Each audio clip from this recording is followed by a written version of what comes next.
जय श्री राम दोस्तों, जय बजरंग बली ब्रह्मचारियों की जय हो। तो आज की वीडियो में आपके लिए फिर से एक ब्रह्मचारी स्टोरी, मोटिवेशन स्टोरी के साथ आपके लिए लेकर आ चुका हूं। तो स्टोरी को पूरा देखना, क्योंकि इस स्टोरी में आपको इतना खतरनाक मोटिवेशन मिलने वाला है कि आप हिलाना भूल जाओगे। ठीक है, तो वीडियो को लास्ट तक देखना और वीडियो अच्छा लगे तो वीडियो को लाइक और चैनल को सब्सक्राइब जरूर कर लें। तो चलिए स्टोरी को स्टार्ट करते हैं। सोचिए एक ऐसा सवाल जो शायद आपने कई बार अपने मन में पूछा होगा, लेकिन कभी किसी ने आपको सीधा जवाब नहीं दिया। अखंड ब्रह्मचर्य की शक्ति कब दिखती है? क्या पहले दिन, 7 दिन में, 21 दिन में, या फिर 90 दिन बाद, या फिर ऐसा कुछ है ही नहीं? आज इस वीडियो में मैं आपको वही सच्चाई बताने वाला हूं जो न तो किताबों में साफ 2023 लिखी है, न ही ज्यादातर लोग खुलकर बताते हैं। लेकिन उससे पहले मैं आपसे एक बात पूछना चाहता हूं। अगर किसी इंसान के अंदर आग जल रही हो लेकिन बाहर से वह बिल्कुल शांत दिखे, तो क्या आप पहचान पाएंगे कि उसके अंदर कितनी शक्ति छुपी है? यही अखंड ब्रह्मचर्य की असली कहानी है। ये शोर नहीं करता, ये दिखावा नहीं करता, ये धीरे धीरे इंसान को अंदर से बदल देता है, इतना गहरा कि खुद इंसान भी कई बार समझ नहीं पाता कि बदलाव कब शुरू हुआ। बहुत से लोग सोचते हैं कि ब्रह्मचर्य की शक्ति कोई जादू है, कोई चमत्कार है कि आज संकल्प लिया और कल से सब बदल गया। लेकिन सच्चाई इससे बिल्कुल अलग है। अखंड ब्रह्मचर्य कोई स्विच नहीं है जिसे दबाते ही रोशनी जल जाए। ये एक प्रक्रिया है, एक अंदरूनी यात्रा है, जहां सबसे पहले जो चीज टूटती है वह है आपकी पुरानी पहचान। आप वही रहते हैं, लेकिन फिर भी आप वही नहीं रहते। और यही बात सबसे ज्यादा लोगों को भ्रमित करती है। वे कहते हैं, मुझे तो कुछ महसूस ही नहीं हो रहा, मुझ में तो कोई ताकत नहीं आ रही, तो क्या मैं गलत रास्ते पर हूं? यहीं से असली परीक्षा शुरू होती है। जब कोई इंसान अखंड ब्रह्मचर्य का संकल्प लेता है तो पहले कुछ दिन बहुत अजीब होते हैं। शरीर पुरानी आदतों को छोड़ने से इनकार करता है, मन सवाल पूछता है, दिमाग बहाने बनाता है और भावनाएं आपको वापस खींचने की कोशिश करती हैं। इन दिनों में अगर आप आईने में खुद को देखेंगे तो आपको कोई सुपर पावर नहीं दिखेगी। आपको वही चेहरा दिखेगा, वही आंखें, वही चाल। और यहीं पर ज्यादातर लोग हार मान लेते हैं। उन्हें लगता है कि शायद यह सब झूठ है, शायद यह सिर्फ कहानियां हैं। लेकिन असल में यहीं से अखंड ब्रह्मचर्य की शक्ति काम करना शुरू करती है। बस यह मंच के पीछे काम करती है, लाइट में नहीं आती। अखंड ब्रह्मचर्य की पहली शक्ति बाहर नहीं बल्कि अंदर दिखती है। यह आपकी सोच को धीमे धीमे बदलना शुरू करती है। आप नोटिस करेंगे कि आप बिना वजह बेचैन नहीं होते। जो बातें पहले आपको हिला देती थीं, अब वे उतनी भारी नहीं लगती। यह कोई धमाका नहीं होता, यह एक शांति होती है जो अचानक आपको महसूस होती है। और आप खुद से पूछते हैं कि मैं पहले इतना परेशान क्यों रहता था? यही वह पल होता है जहां से अखंड ब्रह्मचर्य की असली यात्रा शुरू होती है। लेकिन यह पल इतना साधारण होता है कि लोग इसे नजरअंदाज कर देते हैं। कई लोग पूछते हैं कि शक्ति कब दिखेगी, लेकिन असली सवाल यह है कि आप किस तरह की शक्ति ढूंढ रहे हैं। अगर आप बाहरी आकर्षण, लोगों की तारीफ या किसी चमत्कारी बदलाव की उम्मीद कर रहे हैं तो आपको इंतजार करना पड़ेगा, क्योंकि अखंड ब्रह्मचर्य सबसे पहले आपकी नींव को मजबूत करता है, और नींव मजबूत होने में समय लगता है। यह उस पेड़ की तरह है जो ऊपर से धीरे बढ़ता है लेकिन नीचे जड़ें बहुत गहरी फैलाता है। जब तक जड़ें मजबूत नहीं होंगी तब तक ऊपर कोई खास बदलाव दिखेगा ही नहीं। इस दौर में एक बहुत खतरनाक चीज होती है जिसे लोग समझ नहीं पाते। आपका मन आपको धोखा देने लगता है। वह कहता है कि देखो, कुछ बदला ही नहीं, तो क्यों इतना कष्ट उठा रहे हो? और यहीं पर अखंड ब्रह्मचर्य का सबसे बड़ा रहस्य छुपा है। अगर इस समय आप टिके रहे, अगर आपने इस शांति को स्वीकार कर लिया, तो आगे जो होने वाला है उसके लिए आप तैयार नहीं होंगे। क्योंकि इसके बाद जो शक्ति आती है वह शोर के साथ नहीं आती, वह आत्मविश्वास बनकर आती है। यह आत्मविश्वास किसी को दिखाने के लिए नहीं होता। आप बोलते कम है लेकिन आपकी मौजूदगी ज्यादा बोलती है। आप किसी कमरे में जाते हैं और बिना कुछ किए लोग आपको नोटिस करने लगते हैं। आपको खुद समझ नहीं आता कि ऐसा क्यों हो रहा है। आप सोचते हैं कि शायद यह संयोग है, लेकिन असल में यह अखंड ब्रह्मचर्य की दूसरी परत है। यह वह अवस्था है जहां आपकी ऊर्जा बिखरी हुई नहीं रहती, वह एक जगह इकट्ठा होने लगती है। और जब ऊर्जा इकट्ठा होती है तो उसका असर दिखता है। लेकिन यहां एक बात बहुत जरूरी है जिसे कोई खुलकर नहीं बताता। इस अवस्था में भी आपको लगेगा कि आप पूरी तरह शक्तिशाली नहीं हुए हैं, क्योंकि अखंड ब्रह्मचर्य की सबसे गहरी शक्ति अभी भी छुपी होती है। यह वह शक्ति है जो आपकी आंखों के पीछे पैदा होती है। आप चीजों को पहले से ज्यादा साफ देखने लगते हैं। आप लोगों की बातों से ज्यादा उनके इरादों को समझने लगते हैं। और यही वह जगह है जहां बहुत लोग डर जाते हैं, क्योंकि सच्चाई देखना आसान नहीं होता।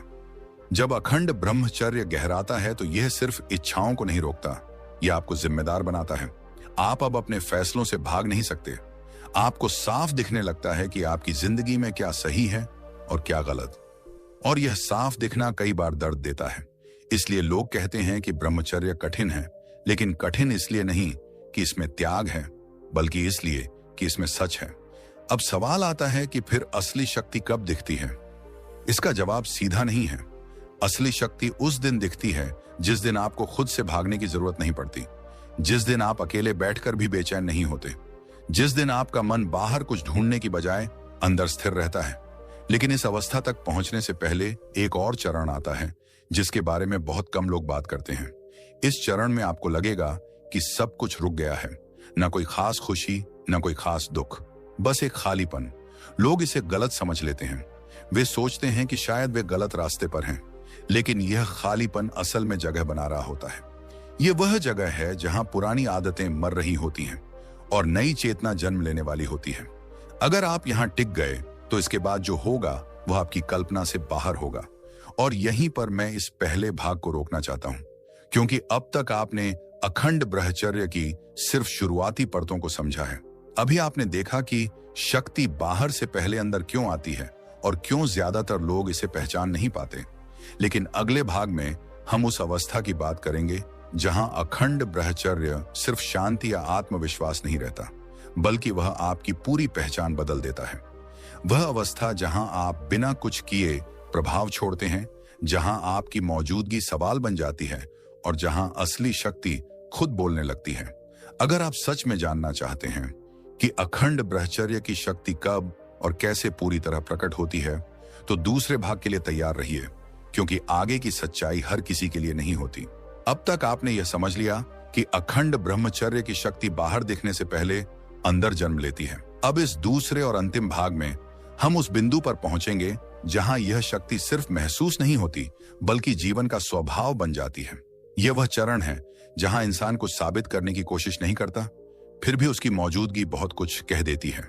यहीं पर अखंड ब्रह्मचर्य का असली प्रभाव शुरू होता है और यहीं से वह सच्चाई सामने आती है जिसे ज्यादातर लोग छुपा लेते हैं, क्योंकि यह रास्ता हर किसी के बस का नहीं होता। जब कोई व्यक्ति उस खालीपन के चरण से गुजर जाता है जिसके बारे में पहले भाग में बात हुई थी, तो उसके बाद एक अजीब सा स्थायित्व आता है।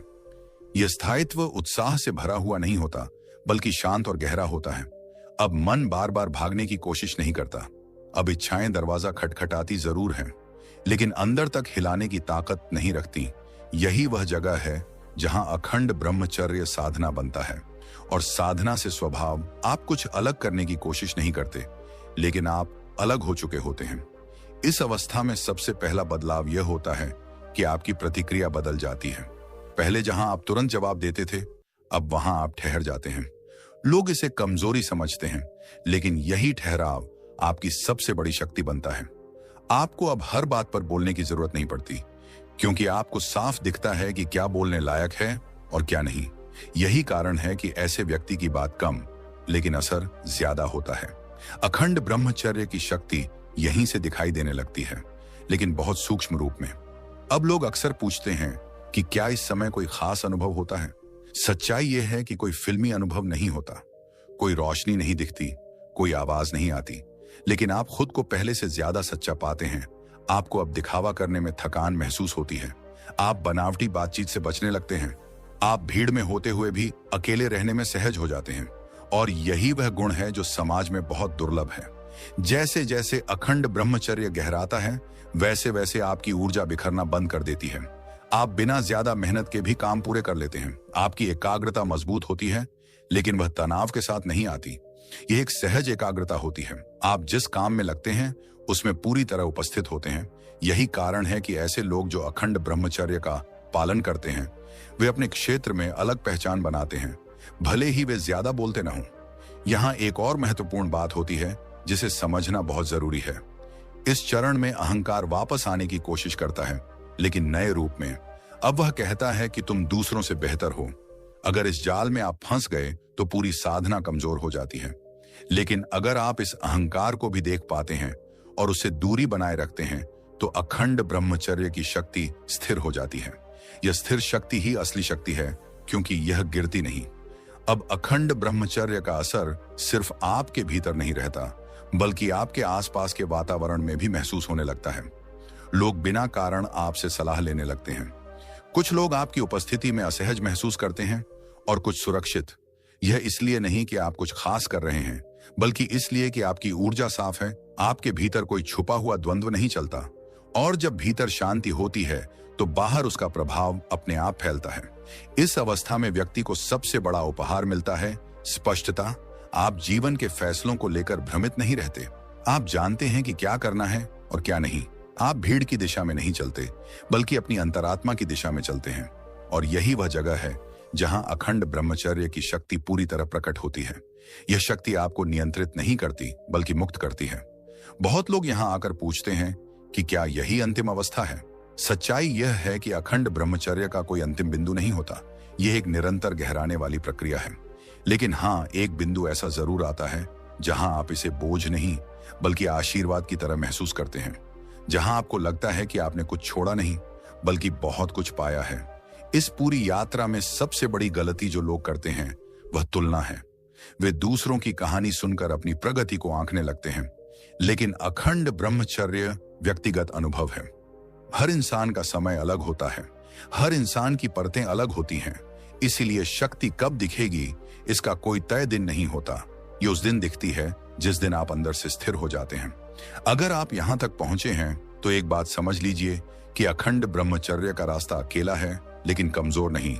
यह आपको समाज से काटता नहीं, बल्कि आपको भीतर से इतना मजबूत बनाता है कि आप समाज में रहते हुए भी अपने केंद्र में टिके रहते हैं। और यही वह अवस्था है जहां इंसान साधारण दिखते हुए भी असाधारण प्रभाव छोड़ता है। अब इस दूसरे और अंतिम भाग को खत्म करते हुए मैं आपसे सिर्फ एक ही बात कहना चाहता हूं। अगर आपने इस पूरी स्क्रिप्ट को ध्यान से सुना है और कहीं ना कहीं आपको लगा है कि यह बात दिल से जुड़ रही है, तो इसका मतलब है कि आपके भीतर भी वह क्षमता है। इस रास्ते पर चलना आसान नहीं है, लेकिन जो चलता है वही असली परिवर्तन देखता है। अगर आपको यह वीडियो सच में उपयोगी लगा हो तो इसे लाइक जरूर करें, ताकि यह संदेश ज्यादा लोगों तक पहुंच सके। अपनी राय और अनुभव नीचे कमेंट में जरूर लिखिए, क्योंकि आपकी एक पंक्ति किसी और की यात्रा शुरू कर सकती है।